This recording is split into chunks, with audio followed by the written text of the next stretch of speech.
کی آمد نے کفر کو مٹا ڈالا۔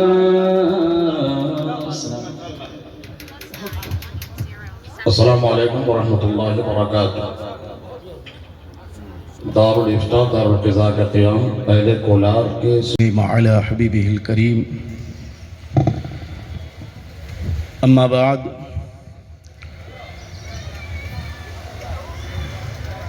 قال اللہ تبارک و تعالی فی القرآن العظیم، فاعوذ باللہ من الشیطان الرجیم، بسم اللہ الرحمن الرحیم، فاسألوا اہل الذکر ان کنتم لا تعلمون، صدق اللہ المولانا العظیم۔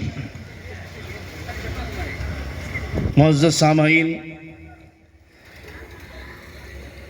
سب سے پہلے محبت کے ساتھ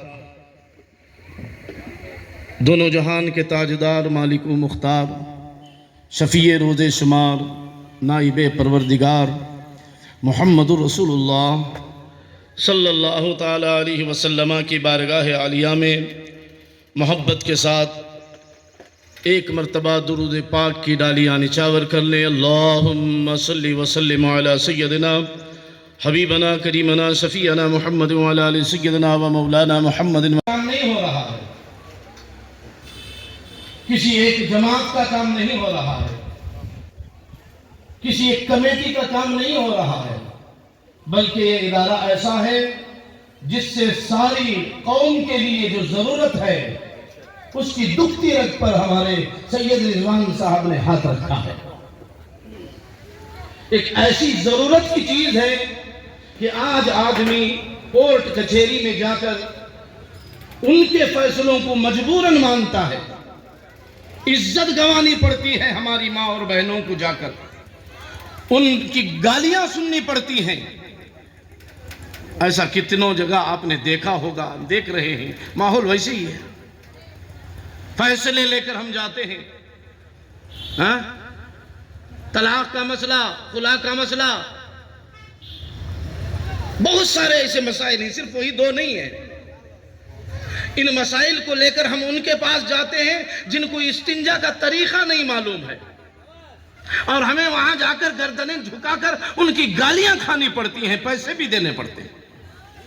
مگر یہ ادارہ شریعہ الحمدللہ، جس میں نہ آپ کو پیسہ خرچ کرنا پڑے گا، نہ آپ کو عزت گنوانی پڑے گی، نہ اللہ اور اس کے رسول کی ناراضگی مولنی پڑے گی، یہاں اللہ اور اس کے رسول کی راضی یا ان کی رضا ہوتی ہے۔ ایسے فیصلے کیے جاتے ہیں، ایسے کام کیے جاتے ہیں جس سے ساری قوم کا بھلا ہو، خدا و رسول کی بارگاہ میں آپ پکڑے نہ جائیں، آپ کی گرفت نہ ہو، آپ کا جو ہے فیصلہ صحیح ہو، آپ جو ہے پوری قوم مسلم شریعت مصطفیٰ کے دائرے میں اپنی زندگی بسر کرے، اس لیے یہ ادارہ شروع کیا گیا ہے۔ اور الحمدللہ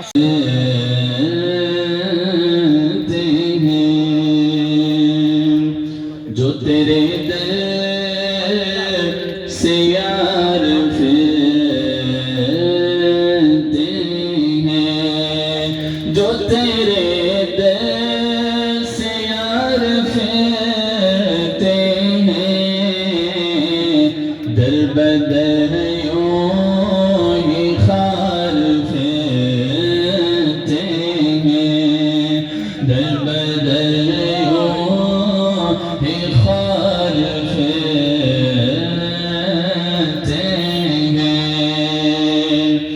کوئی کیوں تو چھے تیری بات رضا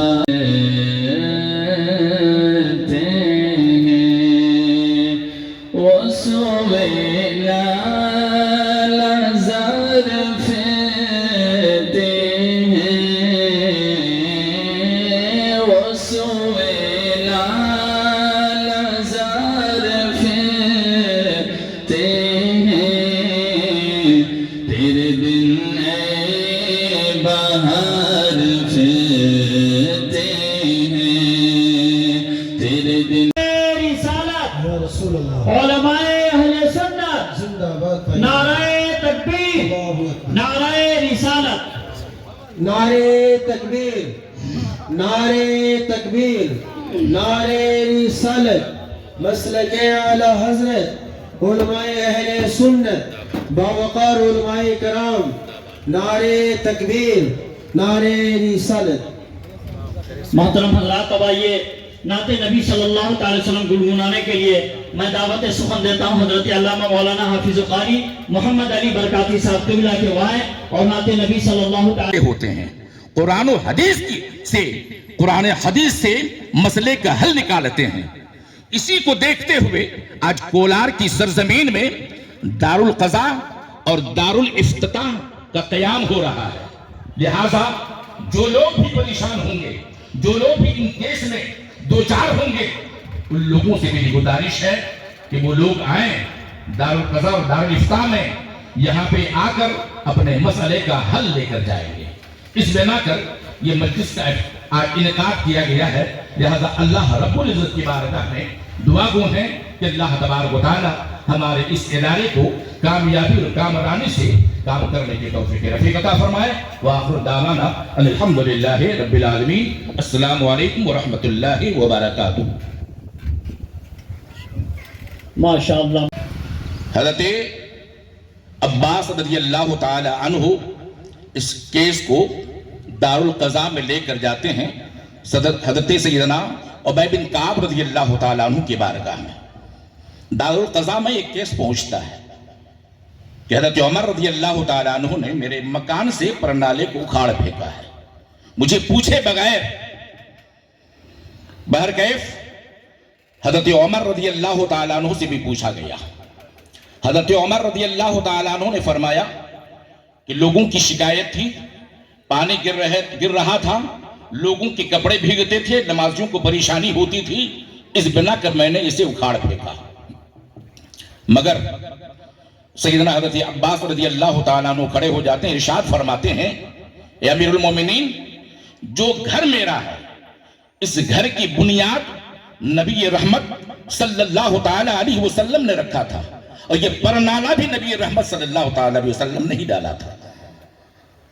حضرت ابی بن کعب رضی اللہ تعالیٰ عنہ جو قاضی چیف تھے، انہوں نے حکم دیا کہ عمر، آپ بغیر پوچھے اس پرنالہ کو آپ نے اتار دیا ہے، لہذا پرنالہ آپ ہی کو لگانا پڑے گا۔